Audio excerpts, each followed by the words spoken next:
شامی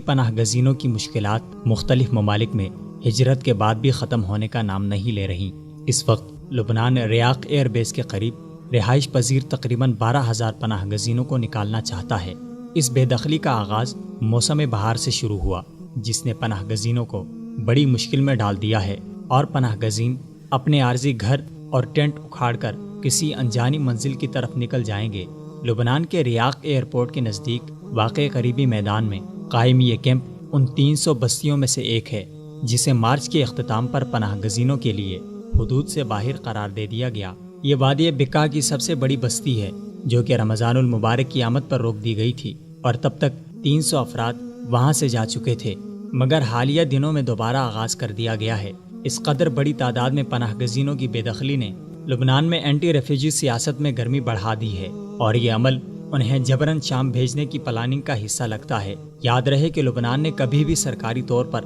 کسی شامی ریفیوجی کیمپ کے قیام کی نہ تو اجازت دی ہے اور نہ ہی کسی کیمپ کی سرپرستی کی۔ اس لیے لبنان میں مقیم 1.5 ملین پناہ گزینوں نے جہاں بھی کوئی پناہ گاہ دیکھی یا انہیں کرائے پر گھر میسر آیا تو پڑاؤ ڈال دیا۔ ان میں اپارٹمنٹس بھی شامل ہیں اور متروک فیکٹریاں بھی، جبکہ پناہ گزینوں کی تعداد کا تقریباً 5واں حصہ ان خیموں میں رہ رہا ہے جو کہ وادی بقا کے مشرقی حصے سے شمالی لبنان کے درمیانی علاقے تک پھیلی ہوئی ہیں، مگر انہیں جاگیرداروں، میونسپلٹی کے اہلکاروں اور سیکیورٹی فورسز کی طرف سے بے دخلی کی مسلسل دھمکیاں ملتی ہیں، اور وہ اسی خوف کے زیر اثر رہتے ہیں کہ کب انہیں یہاں سے نکال دیا جائے۔ ریاق کے پناہ گزینوں کا بھی کہنا ہے کہ یہاں آباد ہونے سے قبل انہیں 3 جگہوں سے نکالا جا چکا ہے۔ ریاق کے پناہ گزینوں کی بے دخلی کے بارے میں ہر چیز آغاز سے ہی مبہم ہے۔ یہ کس کی ایما پر کیا جا رہا ہے، انہیں کب تک جانا ہوگا، اور سب سے مشکل سوال کہ انہیں کہاں جانا ہوگا۔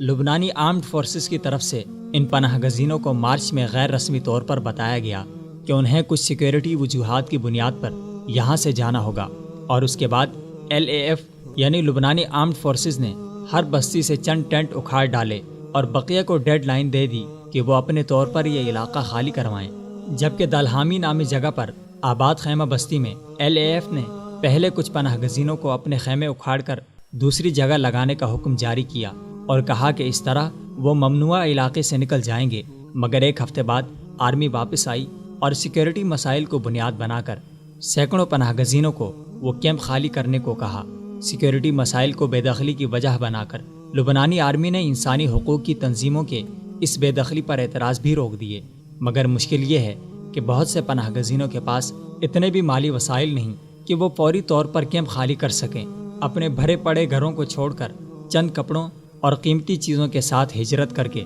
لبنان آنے والے یہ شامی لوگ اتنی استطاعت بھی نہیں رکھتے کہ جلد از جلد علاقہ چھوڑ کر دوسری جگہ اپنے خاندانوں کو منتقل کر سکیں۔ اس کے ساتھ ساتھ ان پر کہیں اور جانے کی بھی پابندی عائد کر دی گئی ہے، اور انہیں یہاں ٹھہرنے کی بھی اجازت نہیں۔ پچھلے سال وادی بقا کے گورنر نے پناہ گزینوں کی مختلف بستیوں میں آمد و رفت پر پابندی لگا دی تھی کہ کوئی گھر کرائے پر لیتے ہوئے انہیں مالک مکان سے کرائے کی بابت بحث کرنے کے بعد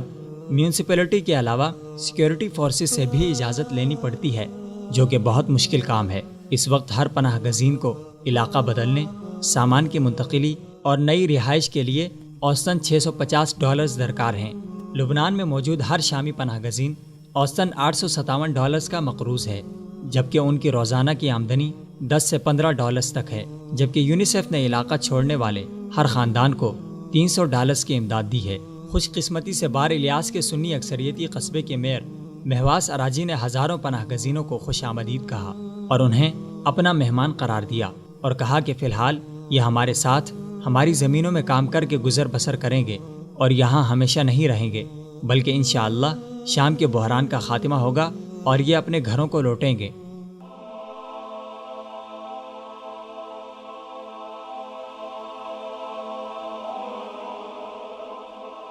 ایمان